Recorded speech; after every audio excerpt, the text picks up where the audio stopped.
As champagne pours over her head, Sam's poised silence is the only thing louder than the laughter echoing through the ballroom. Richard Blackwood III stands, microphone in hand, sneering down at her, his eyes twinkling with mockery. But as the golden liquid soaks her dress, something shifts. Sam doesn't flinch. Her phone buzzes. The acquisition she never expected is about to make everything change. But what happens next will bring down the Blackwood empire with just one phone call. Will Richard's arrogance cost him his $1.2 billion deal? Or has Sam just set the stage for a corporate coup? Don't blink, because this is only the beginning. Welcome back, my beautiful family and friends. If you're hooked in and you're ready to enjoy this story, click subscribe and let me know in the comments where you're watching from, because tomorrow I will be giving you another story just as interesting as this one, and you don't want to miss it. Now, let us begin. The champagne splashes against Sam's face, the cold liquid running down her skin, seeping into her hair, soaking through her dress. The crowd bursts into laughter, laughter that echoes through the ballroom like a wave crashing against the shore. Every sound, every harsh chuckle feels like a sharp knife twisting in her gut, but Sam doesn't flinch. Not a muscle in her body betrays her. Her face, drenched and dripping, remains perfectly still. The only sign of life in her expression is the subtle shift in her eyes that are cold, focused, calculating. In that moment, Sam could have exploded. She could have shouted.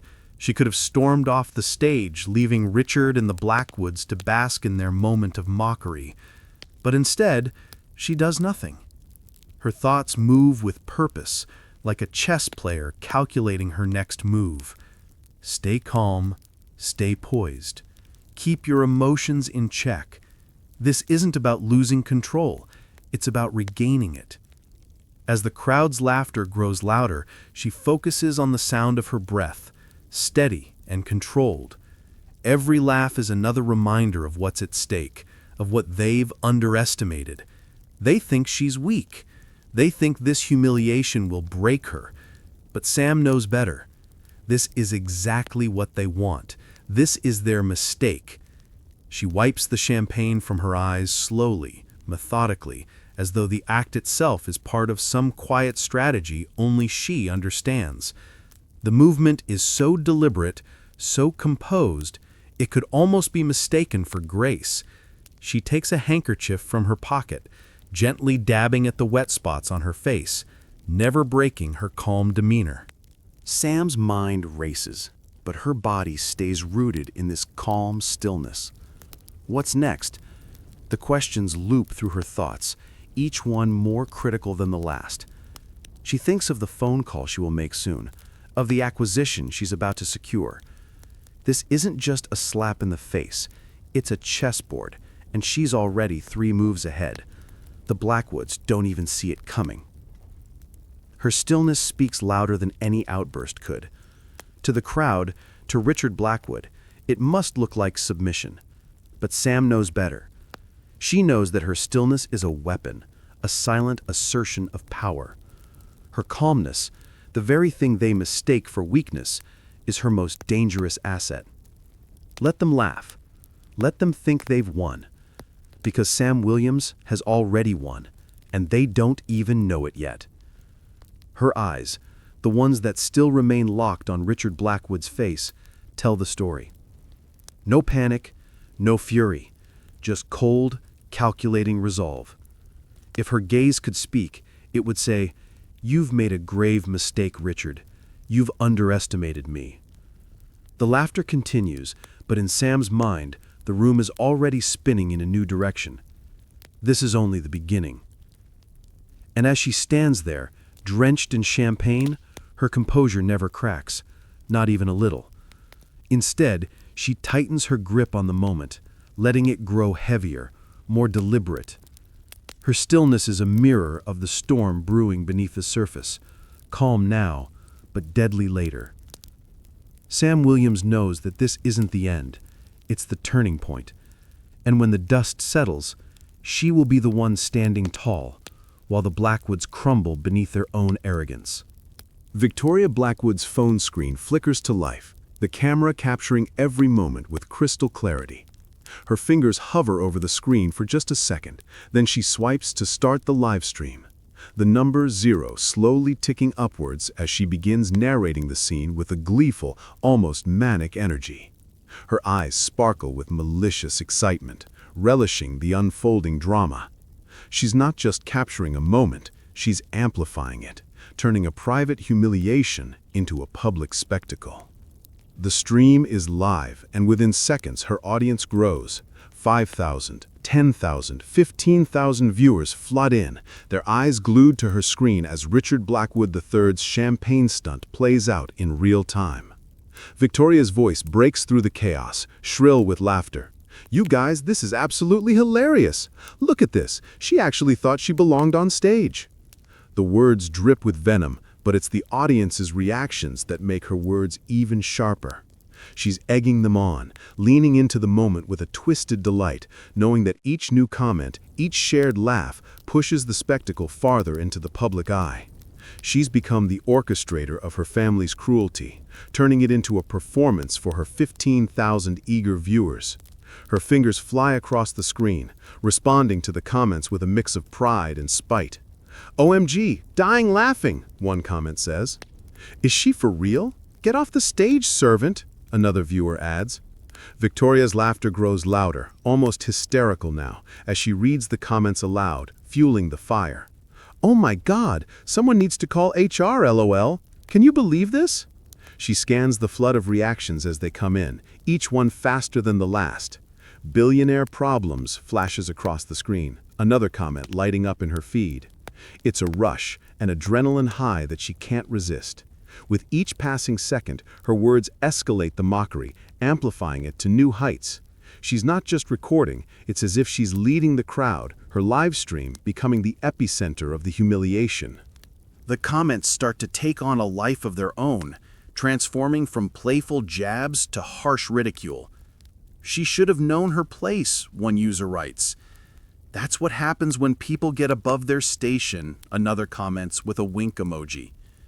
The atmosphere shifts, and what was once a simple, albeit cruel moment of mockery transforms into something darker. It's no longer just about Richard's actions, it's about the collective enjoyment of a virtual audience hungry for drama. It's a spectacle now, a viral moment unfolding in real time, one where Sam Williams' public shaming becomes something almost unrecognizable, a twisted form of entertainment. The viewership count keeps climbing, 30,000, 50,000, and still the numbers keep growing. As the moment stretches on, so does the flood of comments. The audience doesn't just watch, they participate. They mock her appearance, they laugh at her discomfort. They feel the power of social media, and they join in, turning this private humiliation into a global performance. "Wow, this is next-level cringe," one commenter says, while another chimes in, "She looks so embarrassed, I can't breathe."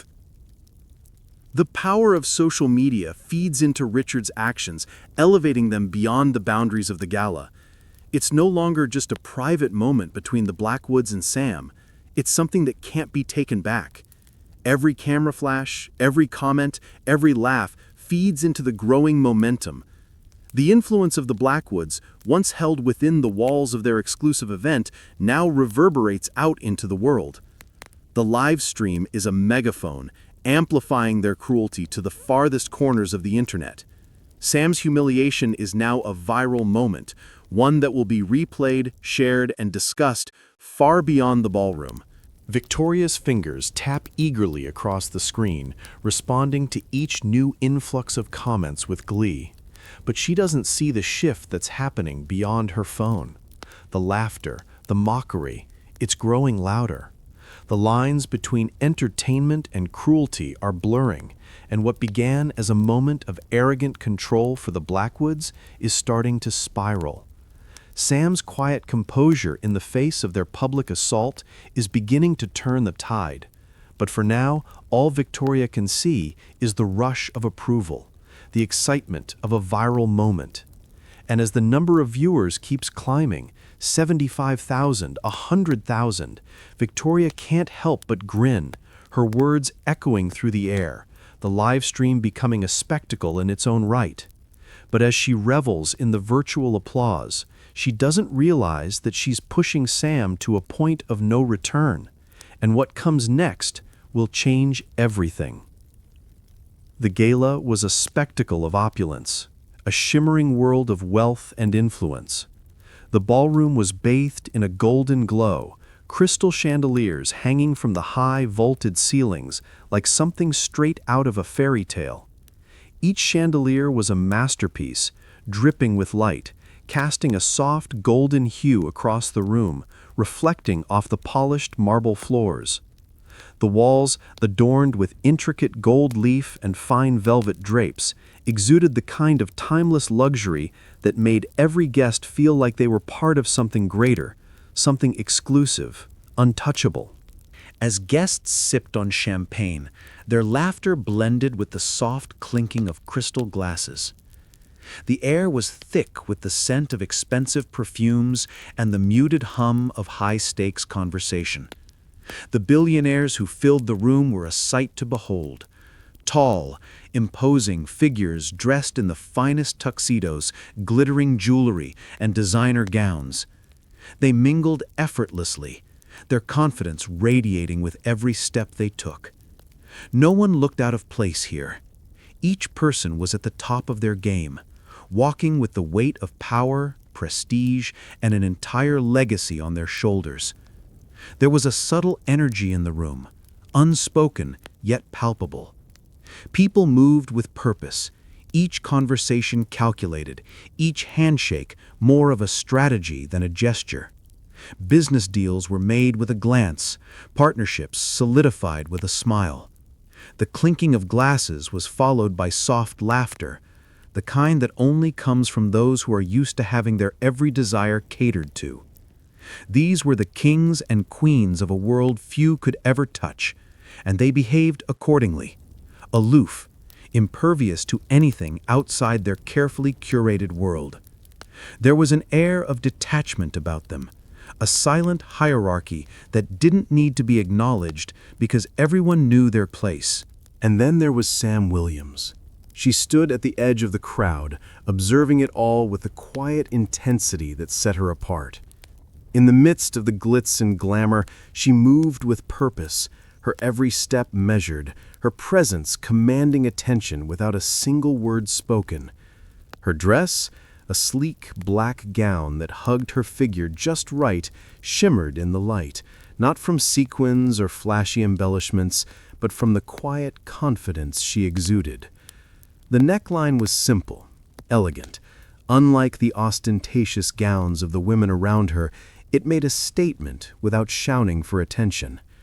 Her hair was styled in a neat, sophisticated updo, the loose tendrils of hair framing her face just enough to soften the sharp intelligence in her eyes. She wasn't here to impress, but to be taken seriously. In a room full of the world's wealthiest, she didn't need to compete for attention. Her presence was enough. She had earned her place among them, and she carried that weight with dignity. As she moved through the crowd, there was a subtle ripple in the air, a slight shift in energy as the others took note of her. The conversations didn't stop, but there was a brief pause, a momentary glance, a slight recognition from those who knew her name. Her stride was purposeful, never hurried, never rushed. She wasn't trying to belong to this world. She already had. When she reached the podium, the murmurs of the crowd grew quiet, anticipation building as she prepared to speak. It was a quiet moment, one of confidence and authority.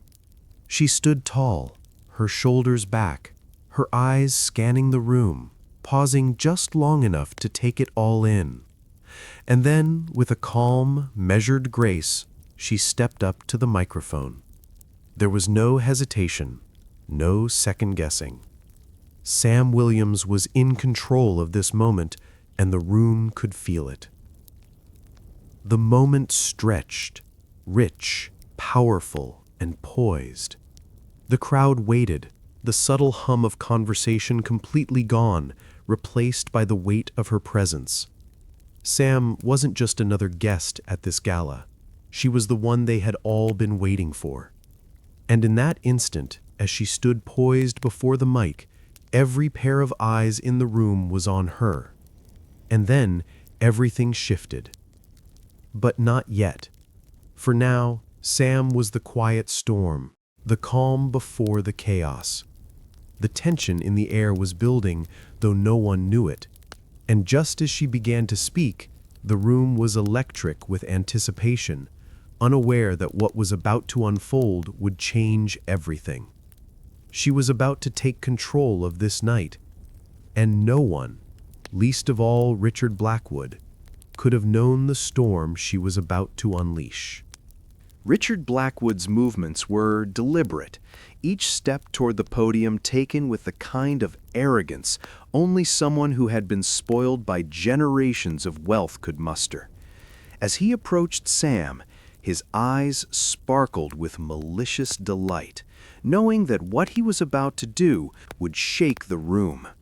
The laughter from the crowd started to build, a murmur at first, then growing into a low rumble as he grasped the champagne bottle in his hand, its cold, polished glass reflecting the harsh lights above. With a smug grin spreading across his face, he looked at Sam, the microphone still in her hands, then snatched it away with a casual flick of his wrist. The move was as smooth as it was intentional.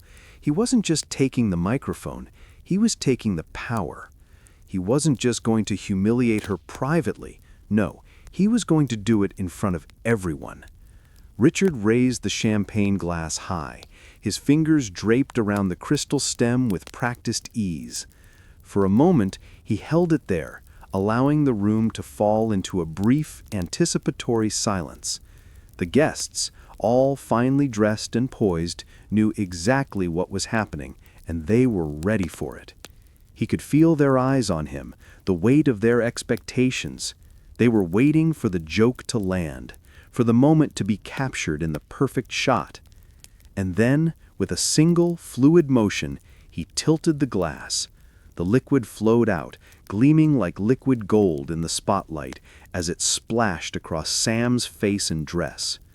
The sound was sharp, clink, as the glass met the marble stage, breaking into tiny fragments. The delicate crackle of glass echoed through the room, mingling with the sound of champagne spilling, cascading down her silk dress in an almost cinematic moment. The laughter swelled, and it was like a wave crashing against Sam, threatening to drown her in their cruelty. But Sam stood still, frozen. The champagne trickled down her face, dripping from her chin, pooling at the base of her dress, but her posture remained unbroken. The sharp contrast between her stillness and the chaos unfolding around her was striking. The room, now filled with raucous laughter, smug applause, and the incessant clicks of cameras, seemed to focus only on her composure. Victoria Blackwood's voice pierced the moment, shrill and delighting in the humiliation. "Oh my God!" she shrieked into her phone, her words amplified by the live stream. "This is hilarious, you guys. She actually thought she belonged on stage with real speakers. Look at this!" Her words fell like daggers, encouraging the laughter from her ever-growing audience. "The help got confused, right? Is she lost?" Victoria's cruel delight flowed over the crowd, egging them on as the live stream numbers climbed higher. "Everyone should see this. Pure comedy gold," she cackled into the camera, her voice dripping with venom. The laughter intensified as her words took root in the crowd. The billionaires around Sam, at first unsure, were now fully caught up in the spectacle. The moment, once tense, now felt like a game, one that Richard and Victoria were winning, and Sam was the unwilling participant. The flashes from the cameras became a strobe light as each second of Sam's suffering was immortalized for the world to see. And yet, through it all, Sam remained motionless. The silence in her stillness was deafening. Every drip of champagne down her gown seemed to resonate with a kind of weight, like it was all part of a grand plan she had yet to reveal. Her eyes, though drenched with champagne, remained calm. They weren't filled with rage, nor did they reflect embarrassment. They were locked in a gaze that was sharp, calculating, and unwavering. She wasn't just standing there. She was holding space, commanding the room with her quiet resilience. The crowd, caught between shock and amusement, began to shift their perception. At first, they thought Sam was the joke, the one being humiliated. But as they watched her stand there, unmoving, they began to feel uneasy. Was she broken? No. There was something about her stillness that made the crowd uncomfortable. Some shifted their weight, unsure of what they were witnessing. Was she taking it? Or was she plotting something? The laughter began to falter as the tension in the room shifted from mockery to something more unsettling. Was this her acceptance of the humiliation? Or was it something else entirely? Sam's stillness was like a mirror reflecting the chaos, and suddenly the focus was no longer on her wet dress or dripping hair. It was on her resolve, her refusal to be moved by the laughter, her ability to stand there as if untouched by it all. And that, more than anything else, began to rattle the crowd. Richard, still caught in the moment, glanced over at Sam. He expected anger, defiance, or at least some sign of embarrassment. But all he saw was that calm, that gaze. His confidence faltered, but only for a second. He laughed it off, playing the part, but the flicker of doubt was there. The uncertainty, subtle but undeniable, gnawed at him.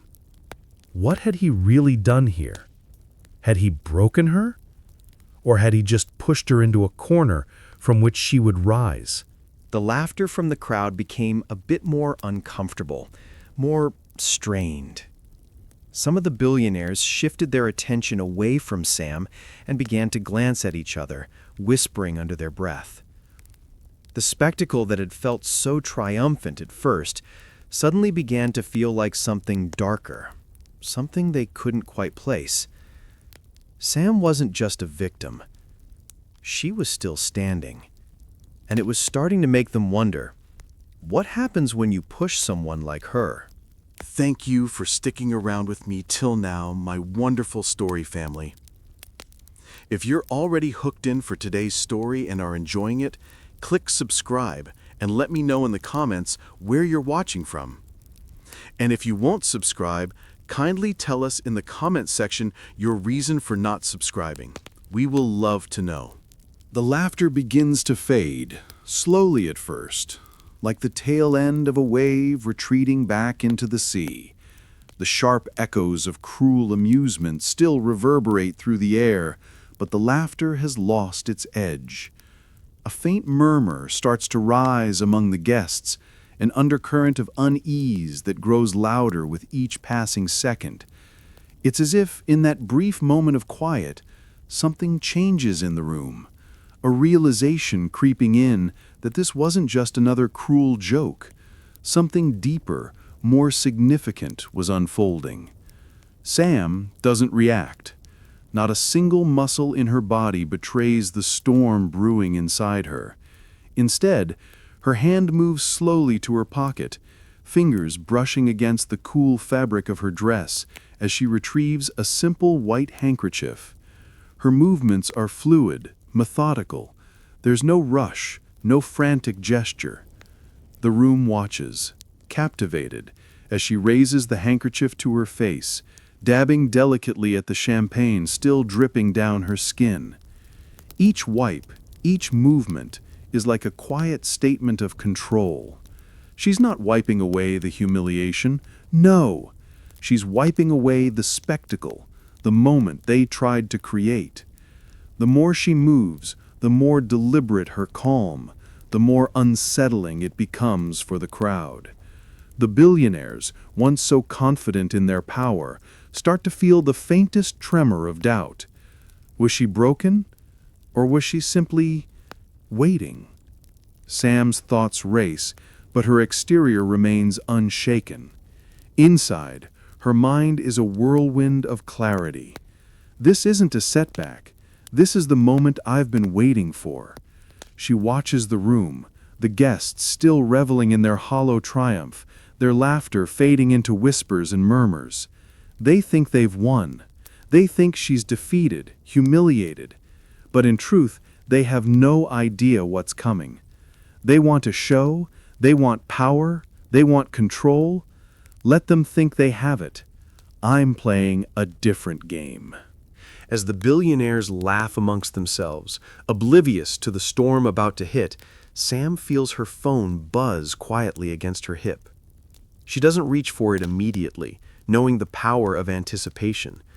The soft vibration is a stark contrast to the chaos around her, a reminder that even in the midst of public degradation, she still holds the power to change the course of everything. For a fleeting moment, she feels the weight of the message that just arrived. Her pulse quickens ever so slightly, but she doesn't let it show. It's not a coincidence. This is it. This is my moment. With a calm exhale, she retrieves the phone from her pocket and glances down at the screen. The notification is simple, a news alert. Williams Tech shares surge 23% on acquisition rumors. But to Sam, it's the signal she's been waiting for. This isn't just a random notification. This is the opportunity she needed to turn the tables. For a split second, she feels the energy shift inside her, a quiet, steady surge of power. The game is on. Her hand moves to swipe the phone off, but before she does, she allows herself a second to breathe. She doesn't need to react impulsively. I'm not here to play their game. I'm here to win mine. The phone is her tool, her reminder that the power they think they have is fragile. In a matter of seconds, this room, this spectacle, could be hers to control. Her eyes, which had been so calm in the face of their mockery, now glisten with a new resolve.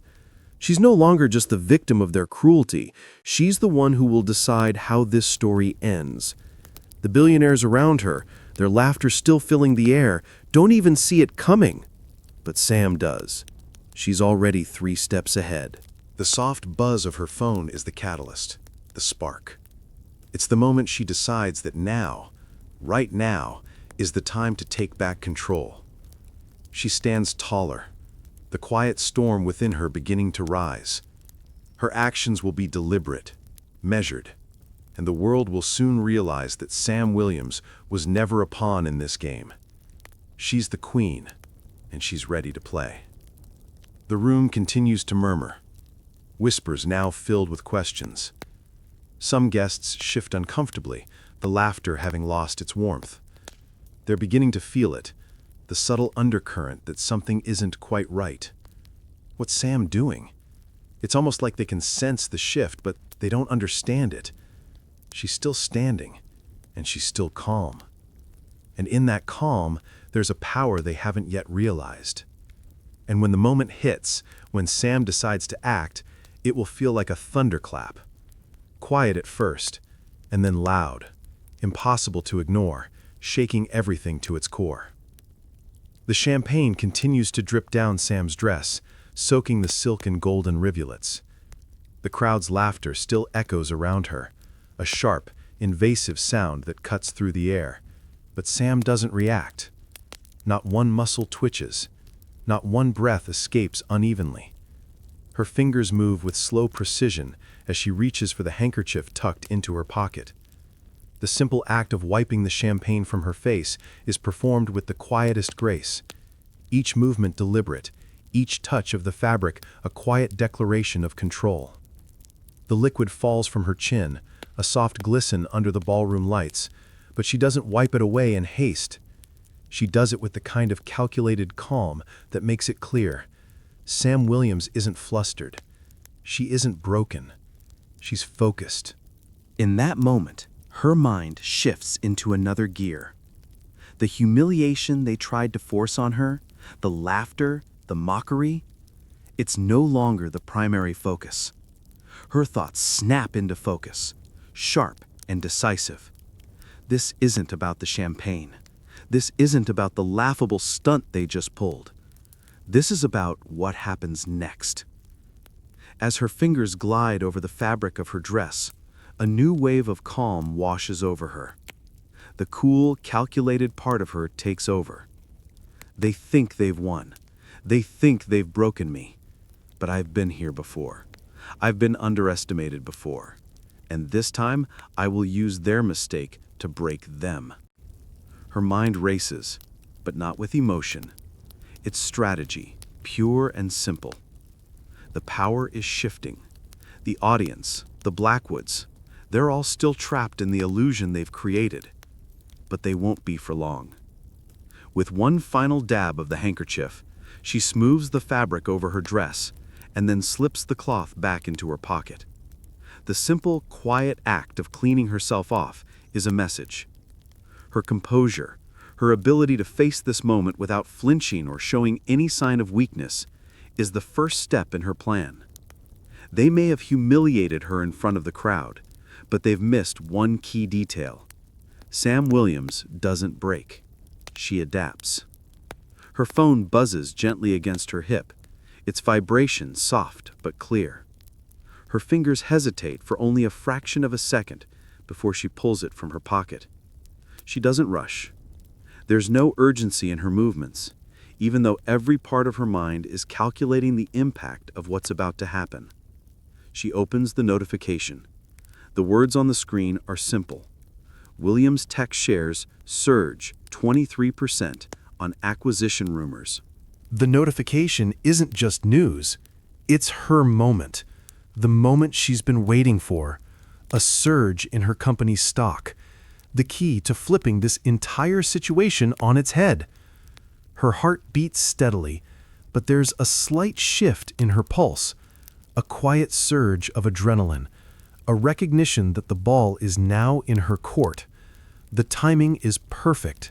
This is it. She scrolls through her contacts with the same methodical calm. Each name on the list feels like another piece of the puzzle falling into place. This is the opportunity I've been waiting for. The one thing that can completely upend the power dynamic in this room. Her eyes glance around the ballroom, but not in panic or confusion. No, Sam's gaze is focused, scanning the faces of the billionaires, the Blackwoods, all the while preparing for what's coming next. Richard's smug smile still lingers in her mind. Such an obvious, arrogant mistake. She doesn't let herself get caught up in the emotion of it. No anger, no vengeance, just the execution of a plan. She feels a slight tug in her chest, but it's not anger. It's something deeper, more precise. I'm going to use their arrogance against them. I'm going to make them regret this moment. The stillness of her face betrays nothing, but inside, her mind is calculating. I'll make this the moment they never forget. Her fingers glide across the phone screen, clicking through messages, pulling up the details of the acquisition, confirming the terms in her mind. The path is clear. She doesn't need to act immediately. No, patience is the key here. The moment will come, but only when she's ready. As she scrolls, her thoughts are razor sharp. She's not caught up in the spectacle. She's not caught up in the humiliation. She's planning, plotting. She knows the next steps before she even speaks them. I will make the call. I will use this acquisition to dismantle the Blackwoods piece by piece. She finally stops, her thumb hovering over her phone screen. One call. That's all it takes. And when I do, they'll never see it coming. There's a quiet fire burning behind her calm eyes. She doesn't need to yell or lash out. This is about subtlety, strategy. When I make this call, everything changes.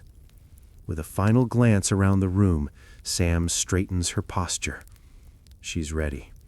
The chaos of the gala, the cruelty of the Blackwoods, all of it falls away in her mind.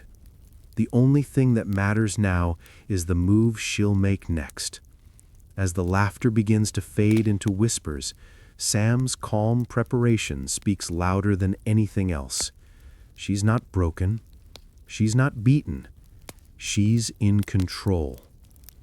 And the storm she's about to unleash will tear through everything in its path. The ball is in her court, and she's just begun to play. The laughter still lingers in the air, but there's a subtle shift. The sound is beginning to lose its sharpness, as if the room itself is starting to catch its breath. Richard Blackwood's smirk is growing more self-assured, the energy of the moment still firmly in his hands. He leans against the podium, basking in the applause, eyes glinting with triumph as he looks down at Sam, a cruel satisfaction settling into his features. He expects her to crack any moment now, to lash out, to storm off, but instead, Sam stands there, silent and still, her hands folded at her sides, seemingly unaffected by the humiliation. The contrast is too sharp to ignore. Richard, in his arrogance, believes he's already won. But Sam isn't playing by his rules. She isn't going to fight him head-on. Instead, she's quietly setting the stage for her own power play. Her hand reaches into her pocket again, and her fingers close around the smooth surface of her phone. A small, almost imperceptible movement, but the effect it has on the atmosphere is immediate. The room falls slightly quieter, the murmur of voices pausing as if the guests instinctively sense something is about to shift. They don't know what, but they feel the tension rising, like the air before a storm. Sam's eyes flicker briefly to Richard, and for a moment their gazes lock. His smug smile is still there, but it falters just slightly as he notices her movements, the calm precision of them. He hasn't quite caught on yet, but it's the beginning of his unraveling. Sam's mind is elsewhere, focused on the phone in her hand, the quiet buzz of the notifications, and the reality of the moment that's now just a few steps away. She taps the screen, finding the number she needs, one she's memorized without hesitation. The moment her thumb hits the call button, everything in the room seems to still. It's as if time slows, the hum of conversation fading into nothing, leaving only the tension of the phone ringing. Sam's fingers press firmly against the screen as the line connects. Her lips part, and the first words she speaks are calm, almost too calm. But in her voice there's a quiet authority, a certainty that no one in the room can ignore. It's done.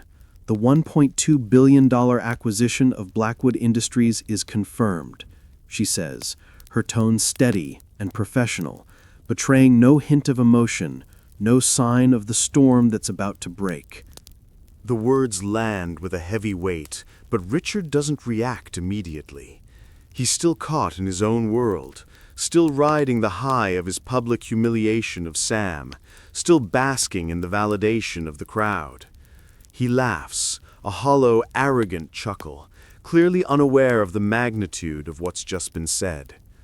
"What's this? You think this makes you the winner, Sam? Please, this is just a blip, a moment. "You'll never have what we have." But the room doesn't share his confidence.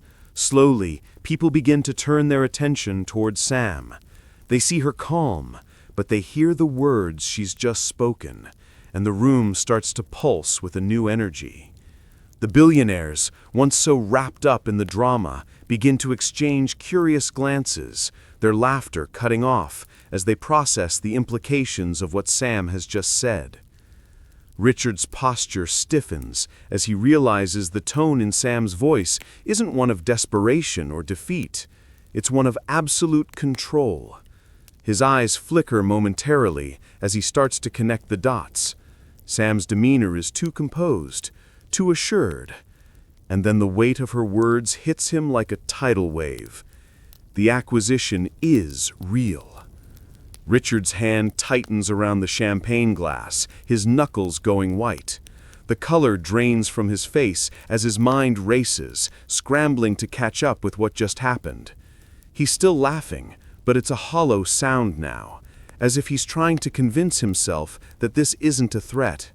The laughter falls flat, dying in his throat, replaced by the uncomfortable quiet of realization.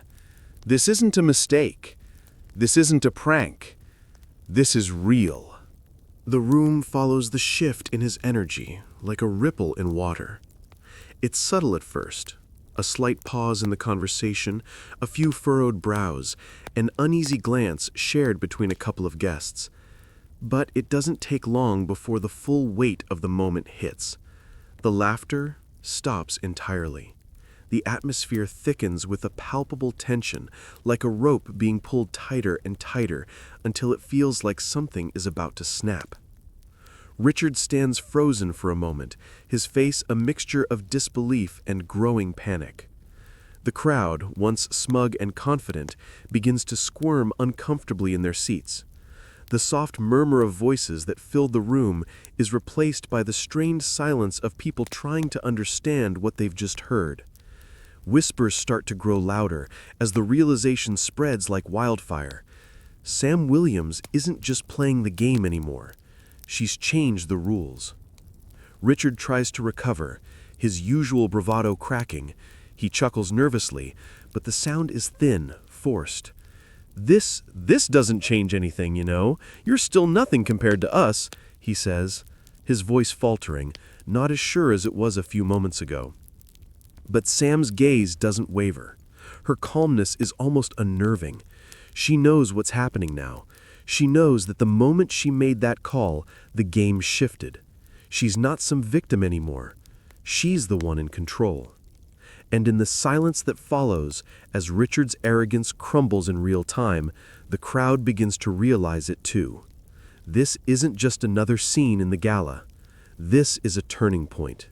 The Blackwoods' reign of power, so long unchallenged, so untouchable, is now on the edge of a cliff. And Sam, with her unshakable resolve, is the one holding the rope. The tension is unbearable. The guests are no longer laughing, no longer sure of their position. Richard's eyes dart around, looking for support, looking for a way to claw back some of the confidence he's lost. But it's gone. He's seen it in Sam's eyes. He knows it now. The tables have turned. And as Sam watches him struggle, she doesn't need to say a word. She's already won. The shift in the room is palpable, like the sudden hush that falls before a storm. Richard Blackwood stands there, a man trapped in his own arrogance, struggling to maintain control. His shoulders are tense, his posture stiffening as the weight of the situation begins to settle over him.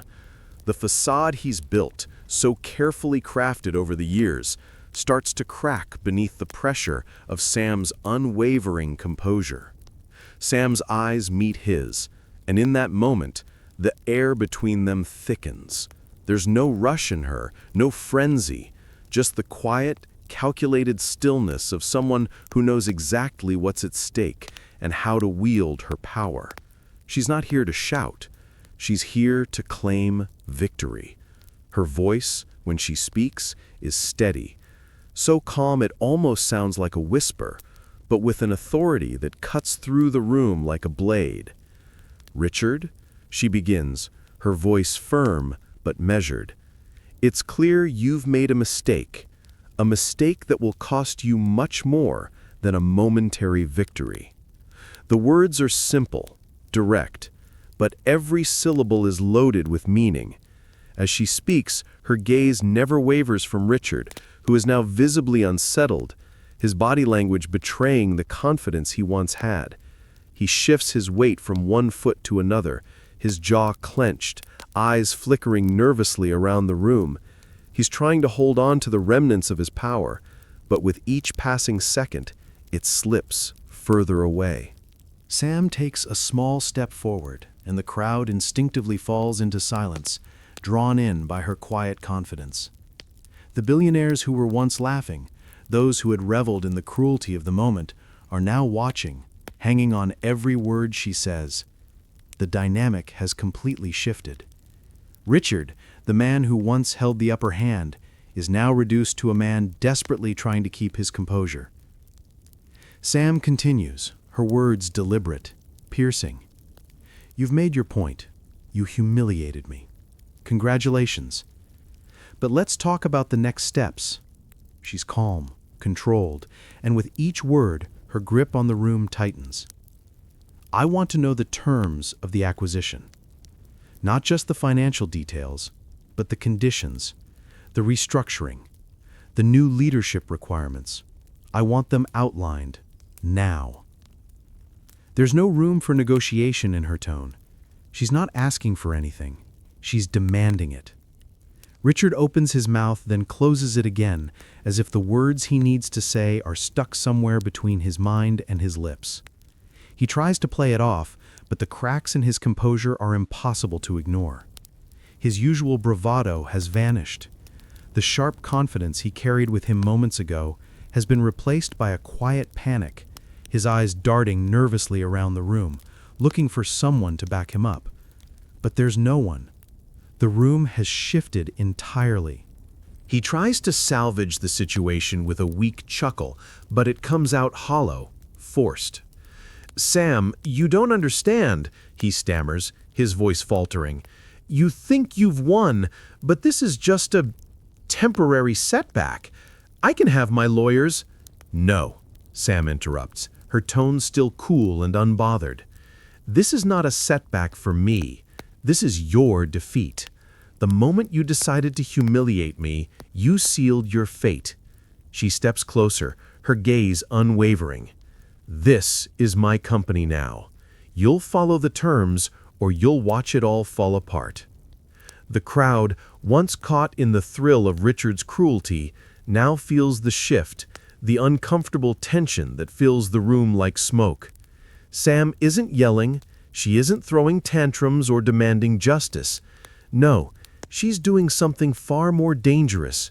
She's using his own arrogance against him. Every word she speaks is a calculated strike, and with each sentence, the room becomes more aware of the power dynamics at play. The tables have turned. Richard's face pales, his hand tightening around the glass of champagne, knuckles white. He's floundering now, unable to hold on to the control he thought he had. His mouth opens, but no words come out. His body language is erratic, his chest rising and falling with shallow breaths. Sam, on the other hand, remains the picture of calm. Every word that leaves her mouth lands like a stone, slowly but surely sinking into the depths of his pride.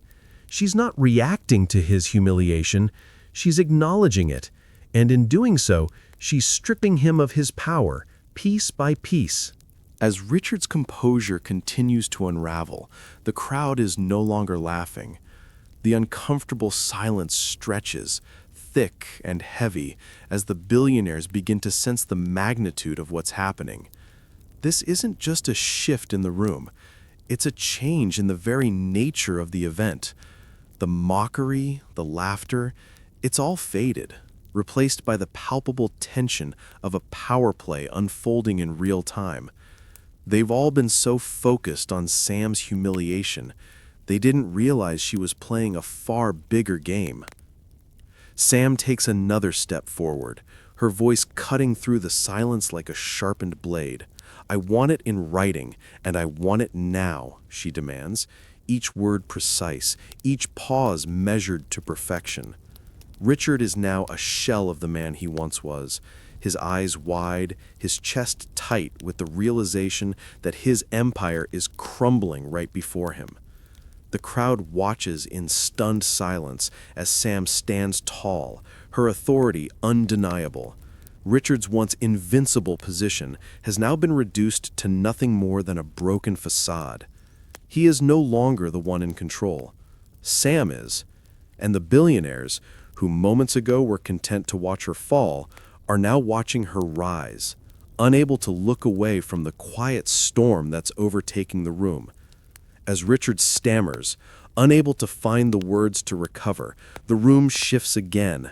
This time, it's a collective realization.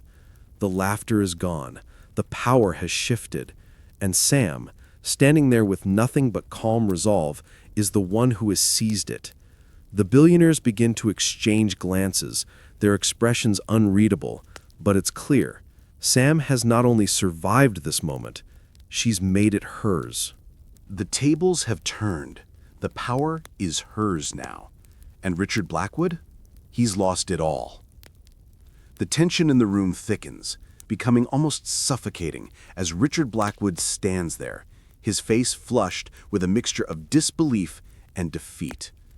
The proud, imposing figure who had once been so sure of his control now appears small, cornered, a man reluctantly conceding defeat. His shoulders slumped, and the arrogance that had marked every step of his existence had evaporated. In its place was a man who was trying, desperately trying, to salvage what little he could from the ruins of his empire. Sam's tone, calm and measured, slices through the silence like a knife. There's no fury in her voice, no need for theatrics. She speaks with quiet authority, a firm command that resonates through the room. "You will issue a public apology," she begins, her voice deliberate, each syllable emphasizing her control. "Not just to me, but to every employee, every shareholder, and every person who has ever been under your leadership. You'll apologize for the culture of exclusion and mockery you've cultivated." Richard's jaw tightens, but there's no escape. Sam continues, her gaze unwavering. "And then you'll implement mandatory bias training, diversity initiatives, and inclusion protocols. No more lip service, no more token gestures. I want to see real change, or this acquisition will be the least of your worries." The words are spoken like they've been rehearsed 1,000 times, and yet for Richard, they feel like a death sentence. His eyes flicker briefly around the room as if seeking validation, or perhaps hoping for someone, anyone, to come to his defense. But the room is silent. The billionaires who had once shared his smug laughter, the ones who had encouraged his mockery, now stand frozen, their faces unreadable. The gravity of the moment is sinking in. Richard's apology is forced, hollow.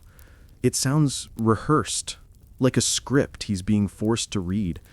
I apologize," he stammers, his voice tight, his words laced with reluctance. "I was wrong to humiliate you, Sam. It wasn't professional." He pauses, and for a moment, his voice falters. The apology feels more like an obligation than a genuine expression of regret. Yet, in this moment, it is necessary, for the sake of his company, for the sake of his reputation, for the sake of everything he's spent years building. Sam, unfazed, watches him. There's no satisfaction in her eyes, no gloating, just a calm resolve. She doesn't need to hear the apology. It's not for her. It's for everyone else in this room, who's just realized the cost of their actions.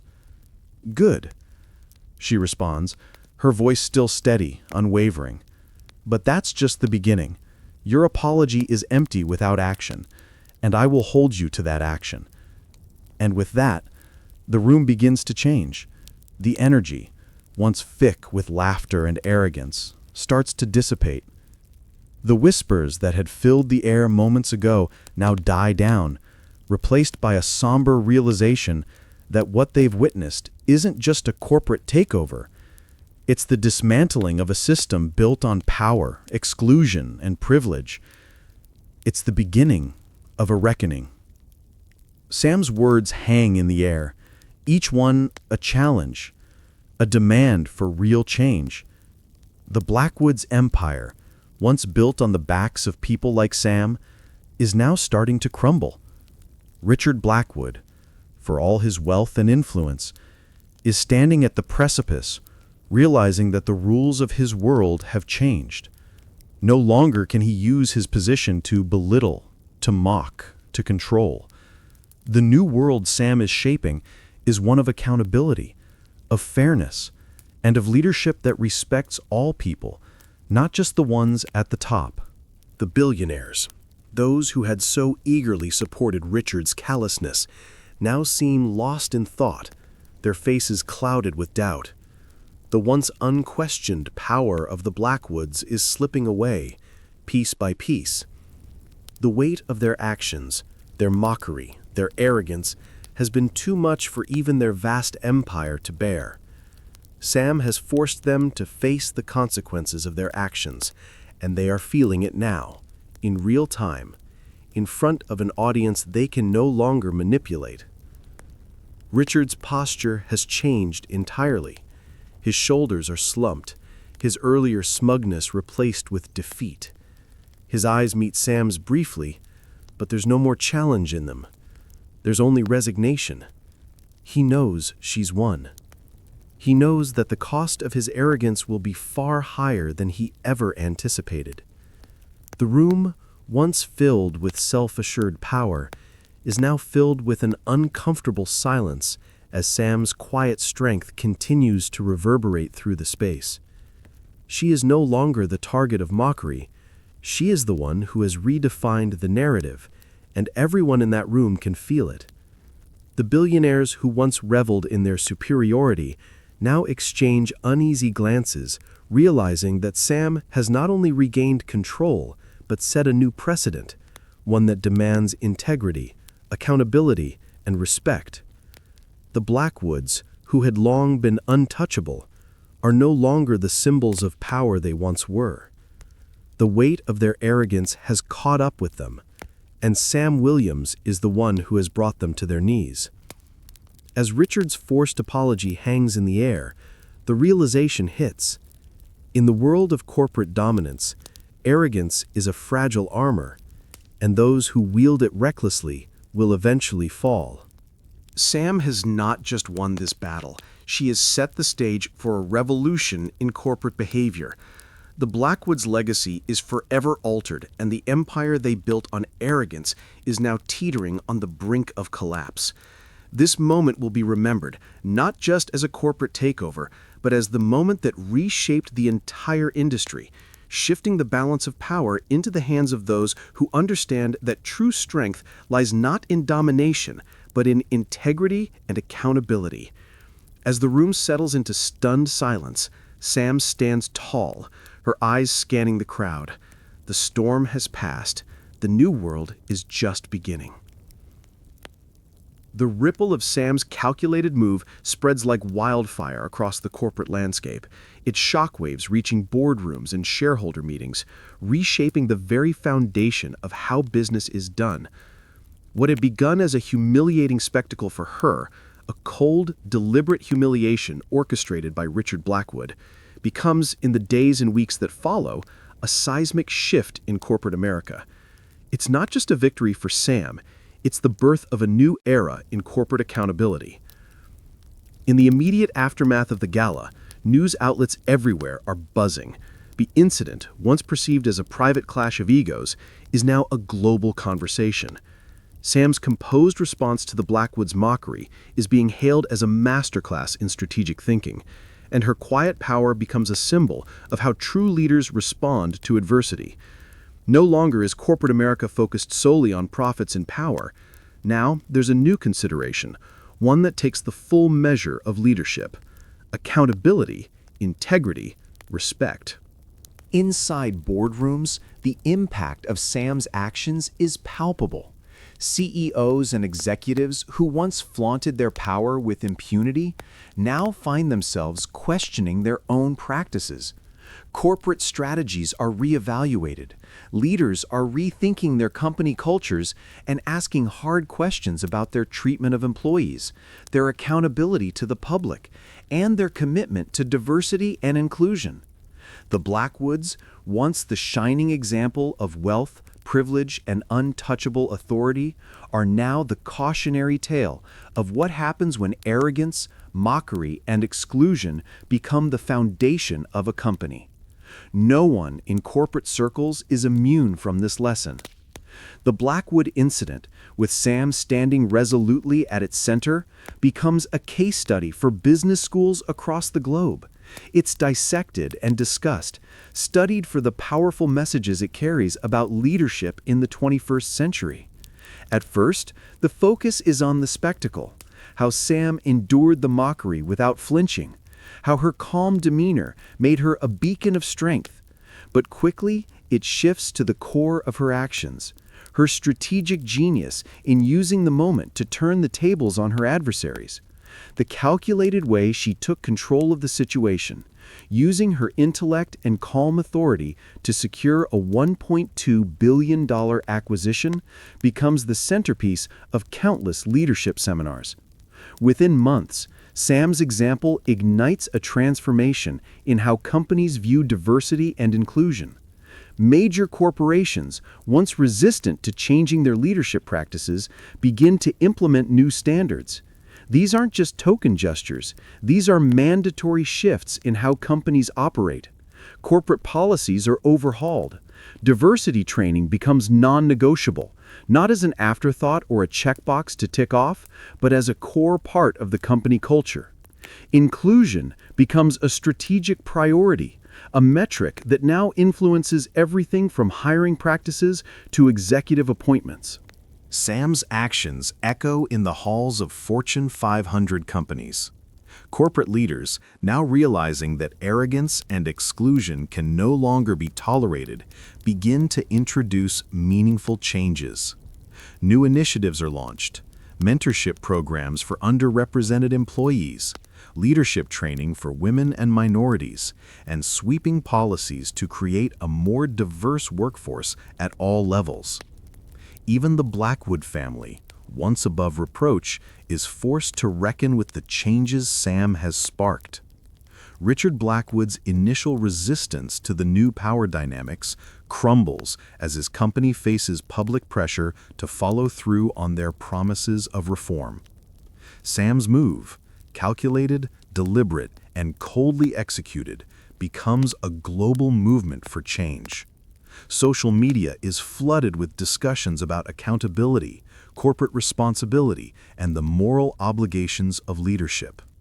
The hashtag Corporate Reform Tribe trends worldwide as employees, customers, and activists demand better from the companies they support.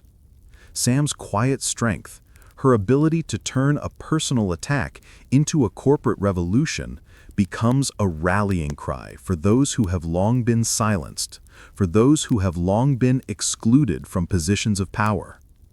The transformation isn't just corporate, it's cultural. The Blackwood scandal serves as a mirror, reflecting a deep-seated issue within corporate America, the culture of exclusion, elitism, and unchecked power.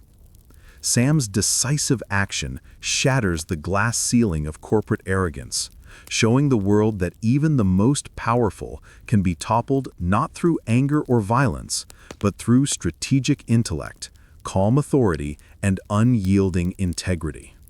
The long-term effects of this transformation are profound.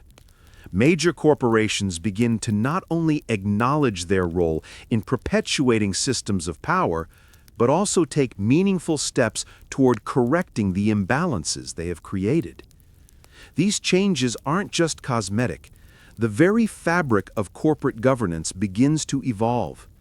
Leaders who once viewed diversity as an optional consideration are now realizing it is essential for survival in an increasingly transparent, socially conscious world. Sam's influence goes beyond the boardroom. Her quiet revolution spreads to politics, to grassroots movements, and to the very way society views power. She has proven, without a doubt, that true leadership isn't defined by how loudly you speak or how much you dominate. It's defined by how you handle adversity, how you wield power with respect, and how you demand accountability, not only from others, but from yourself. Her legacy, built on a single moment of calculated brilliance, alters the course of business history.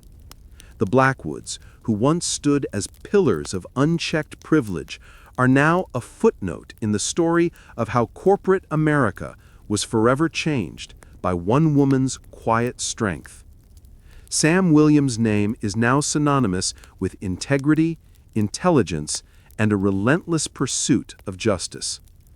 And as corporate America shifts, as every company adjusts its values and leadership strategies, Sam's influence continues to ripple out, forever altering the very nature of business itself. What began as a personal battle, one woman against a system of corporate arrogance, is now a global movement, a revolution that redefined corporate accountability and established a new era of leadership. The question now isn't whether corporations will change, it's whether they'll be able to keep up with the momentum Sam Williams has created. Thank you for watching this story to the end. If you enjoyed this story, you will surely love the next one.